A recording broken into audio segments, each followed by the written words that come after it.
दावणगेरे उपचुनाव पर उप मुख्यमंत्री डीके शिवकुमार ने कहा कि कांग्रेस उम्मीदवार की जीत निश्चित है और उन्होंने कांग्रेस द्वारा किए गए विकास कार्यों के बारे में बात की। ನನಗೆ ಆದೇಶ ಬಂದಿದೆ ದಾವಣಗೆರೆ ಮತ್ತು ಬಾಗಲಕೋಟೆ ಸೀಟನ್ನು ನಮ್ಮ ಹೈಕಮಾಂಡ್ ಕ್ಲಿಯರ್ ಮಾಡಿದೆ। ಬಾಗಲಕೋಟೆಗೆ ಉಮೇಶ್ ಮೇಟಿ ಎರಡನೇ ಮಗ ಅವರೆಲ್ಲರೂ ಕೂಡ ಅವರು ಒಮ್ಮತದಿಂದ ನಾವೇನು ಶಿಫಾರಸು ಮಾಡಿದೋ ಆ ಪ್ರಕಾರ ಒಪ್ಕೊಂಡಿದ್ದಾರೆ।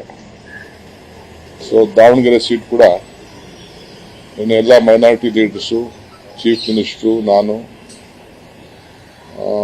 ನಮ್ಮ ACC ಜನರಲ್ ಸೆಕ್ರೆಟರಿ ಮತ್ತು ಜಮೀರ್ ಅವರು, ನಾಜೀರ್ ಅವರು, ಸಲೀಂ ಅವರು, ನಾಜೀರ್ ಹುಸೇನ್ ಅವರು, ನಮ್ಮ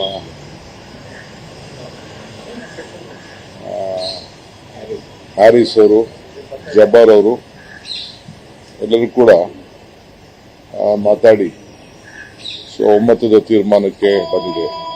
देश विदेश और स्थानीय समाचारों के लिए चैनल को लाइक और सब्सक्राइब जरूर करें। धन्यवाद।